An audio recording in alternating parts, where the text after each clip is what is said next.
I'm with Anita today, one of the owners of Mem Saab in Nottingham, and as we always try to do is share with you the very best of the best out there. And I want to thank you first of all for letting us come and talk to you this afternoon. Hi, you're welcome. Now, you've won many, many, many prestigious awards, and only recently you've won AA2 Rosette Award, haven't you? That's right. And I've just got to, before I ask you a few things today, Anita, is what I loved as I walked in was an AA Gill recommendation. A hard one too. Just. Yeah, very difficult one to get, yeah. Last year, thought you were in the top 3 Indian restaurants in the whole of the United Kingdom. So what an accolade, really. And very overwhelming, especially when it's from AA Gill. It is, isn't it? Because he's not the easiest guy in the world to please, is he? Not really. Well, thank you so much. I'm going to ask you a few things, if I may, just to share with people who are actually going to watch this. Sure. Just about taking your, I will say expertise, I will also say success, if I may say that as well, because I know success doesn't come easily, and you are well renowned. So, first thing I'd like to ask you, if I may, is what would you consider, if I just sort of said to you, what 3 things do you think have generated or helped to add to your success? What might some of those be, do you think? I think there are a lot of factors, but to just summarize it, as you just want to know 3, Brilliant. I would say is a good customer support. Okay. And besides that, also trying to do something different with retaining the flavors of the cuisine. Okay. And a passion for your profession. I think it reflects in the quality and the standard of your work. So do you think that your customers can pick up your passion when they come and see you, come and eat with you? I think in time, yeah, they do. They do understand that it's not, I've always believed you're here to nurture and not to hard sell. So if you nurture, you're there to stay. Brilliant, I like that. It's really, really good. If I was to ask you again, for example, what would probably be one of the biggest, well, I'll put this in 2 ways to you, if I may, from both the personal perspective and a business perspective, because you've been doing this quite a long time now, haven't you? That's right. What would you consider to be maybe the biggest learning for you personally and also the biggest learning for you from a business perspective? I've always believed that your business needs to evolve at every stage. Right. And in reality, you're only as good as that last dish on the table. Okay. I mean, the accolades, they build you up. And it's a really good feeling to sort of receive them and get overwhelmed with the hard work because, you know hospitality. We work odd hours and not, and you don't get burnt out because you're passionate about it. So in that sense, I think, And if you were going to give a bit of advice then to somebody that may be starting a restaurant or maybe a pub or a cafe tomorrow, from a business perspective, what do you think, or maybe it's a personal perspective, what would be the biggest one thing that you think you should sort of learn? I think you've got to understand that the profession is not just the front of house, which is, the final bit where, everything looks very kind of right. But there's a lot happening behind the scenes, and it's hard work. Yes. And you've got to be prepared for it. Yes, so be prepared for hard work. Definitely. Okay, lovely.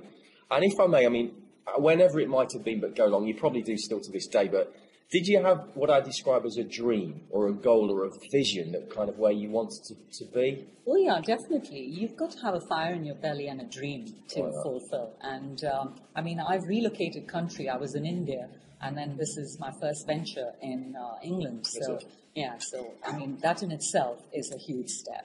And I think, and then to get rosettes and be in the Michelin Guides and then to take the business further, it means a lot. It means a lot. And was that something that you had those years ago? Did you have that in your head, or did you kind of just, when I say just, I don't mean that in a disrespectful way, that you want to sort of be the best of the best and have really high standards? I think I've always been someone who's, always thought attention to detail is very important and give it your best, no matter what it is. So, and I've been born in a family of restaurateurs and hoteliers, so this is in my blood, really. I like that. That's very, very good. And I love that bit about attention to detail, because just while we were setting up this filming, there's a young man over at the bar there that's actually taking every single menu. I hope you don't mind me saying this, because this is really good. This is really good. What he's doing is he's taking every menu and he's making sure there's no marks on any of the menus, isn't he? That's right. It's important. It's because, the finger marks or anything. You just need to get them off. Yeah. And it's the whole experience. It's not, the food is key, flavors of the food and the cuisine. Yes. But besides that, once you step through those doors, the entire experience as to how you're greeted, right up to the toilets, everything needs to, sort of reflect a certain standard. How so very true that is. How so very true. I'm glad you picked that point. It's one of my favourite places when I go to. Thank you so much. That's great. If I was to ask you then on sort of a flip side, maybe sort of without sounding negative in the negative side, because one of the things I find whenever I'm talking to a restaurant owner or maybe a pub owner is there's nearly always 7 problems going on at any one particular point in time. And they might have one or more of those 7 problems. And it might be a frustration that they've got staff issues or they may just need more customers in the door. What would be your one biggest frustration, or have you maybe got more than one? I think I'd be lying if I say I have just one. There are many moments when there are many frustrations. But as far as our staff, we've been very lucky. The last 4 years since we've had the business, we've had each and every person on board with us, and we've added a few more people, which means the business has gone better and bigger, and we've had to add a few people to our team. So the staff is the least of our issues. But sometimes you have awkward guests, which very rarely happens, but then hospitality is hospitality. You've got to smile and, sort of respect the guest for what he wants. So, yes. Yeah, there are frustrating moments. Now, that's really great that you've got great staff then, because that often can be one of the biggest problems, can't it? Just, I'm going to digress slightly then, if I may ask you a point on this then now. What would you consider then maybe would be the biggest thing to look for, or to maybe encourage? What would it be with staff? What do you think would be the one secret, if it was a secret, to getting great staff? I just think that we work as a family unit. Okay. And I've always believed that, one person cannot pull off anything together, especially in a business like hospitality. It's a team. Yes. So, if you keep that spirit with them, that, each and every one of us is equally important, yes. I think they value it. That's lovely. I really appreciate that. And if I may ask you then, one of the problems, again, that we always find with lots of owners of hospitality businesses is after staff, it tends to be we're just not getting enough people through the door. And what sort of things do you do? I know you've been going a little while now, but what sort of things do you do to kind of like really get more people in? Marcus, actually, we're on the curry mile or the curry corner, whatever you may call it. So, but what we do is we try to do things differently. I mean, the first thing is, of course, we hold the cuisine to a certain standard in terms of flavor. But besides that, we run different events. We have wine and food pairing evenings, pairing, Indian food with wine. And we're the only Indian restaurant in the Midlands to have hosted a champagne evening with Indian food and a completely different range of Indian cuisine to go with champagne, which is quite difficult. Yes. So we always try to look into the gaps and the palate as well of the guest and try to, sort of pitch the food to the guest's palate. So it's very individually sort of dealt with.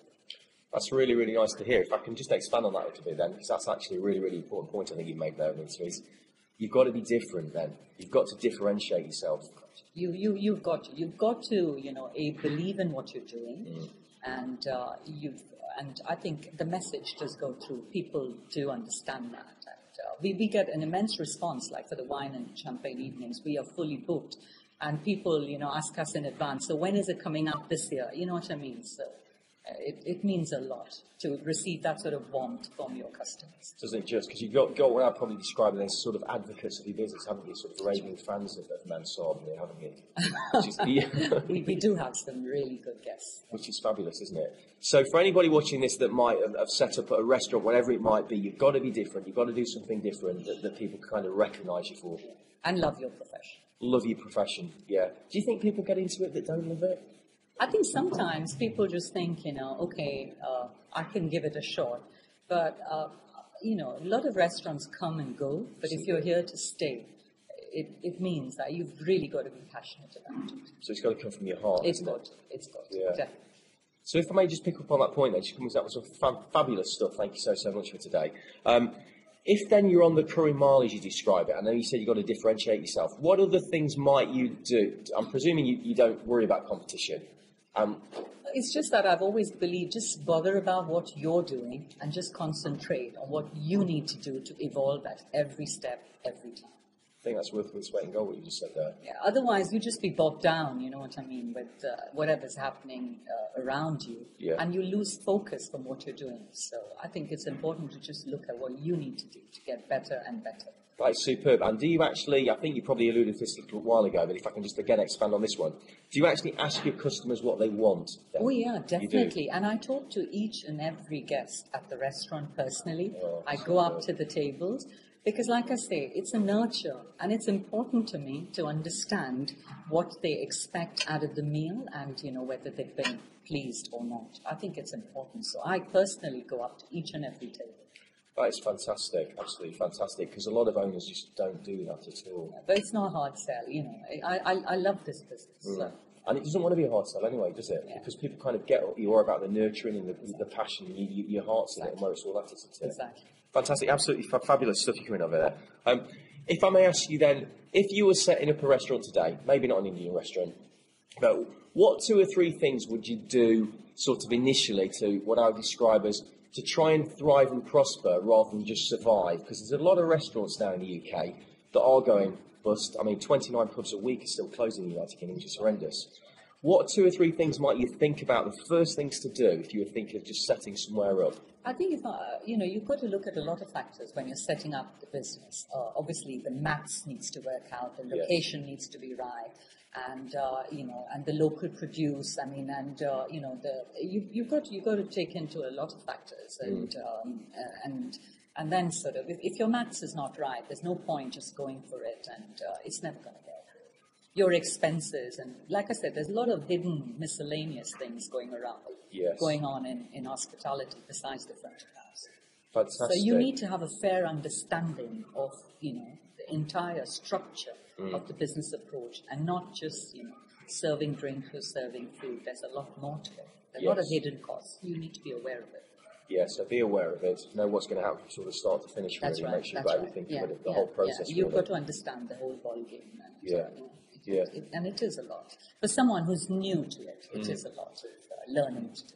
Well, that beautifully leads me to my next question, actually, because what do you personally, or have you done personally, and do you still do? So I'm presuming you do, because you talk to everybody, which in my opinion is kind of a learning anyway, because when people are coming in, you're finding out feedback, what they like, what they don't like, and what they're interested in. What would you say to anybody, and what do you do personally to kind of learn, and what have you done over the years to make sure that, because you are top of your game here, and that doesn't come easily, and it doesn't come without discipline, it doesn't come out without work, it doesn't come out without learning application, does it? Now, you talked about attention to detail, the menus, those tiny little things that make a difference. What do you do to learn, or what have you done over the years to learn? I think you're learning every day of your life. And, I've had mentors as well, and like I said, it's in my blood. I've watched it from when I was little. I've been in it. I've studied hospitality, catering, hotel management. So there are a lot of skills which you acquire at every step. Besides your practical skills, your day-to-day practical skills, there's a lot I've acquired, and I will keep on till the end. It's important. It's true, isn't it? We never stop learning, do we? Really, and I think the day and there's no age, or what I mean. Very true. Just doing it every day. Yeah. So, would you recommend anybody that runs a business to have a mentor or a coach or somebody that kind of help them? I just think that it's good to listen when people are trying to tell you something, and then sort of break it down and see if it can be of value and use to you. Some things could, some things might not work. So you need to sort of do the differentiation yourself.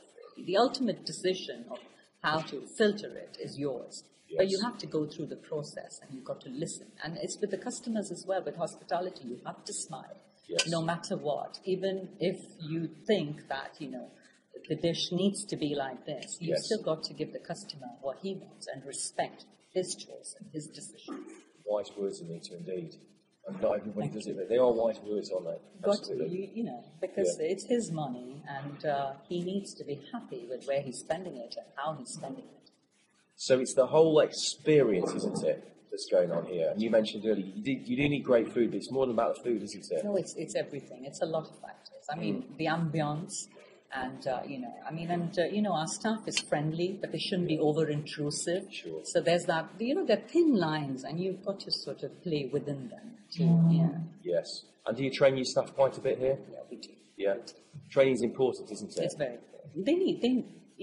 They need to sort of, at every stage be oriented just like you, just like I need to orient myself every time. Yes. They need it as well.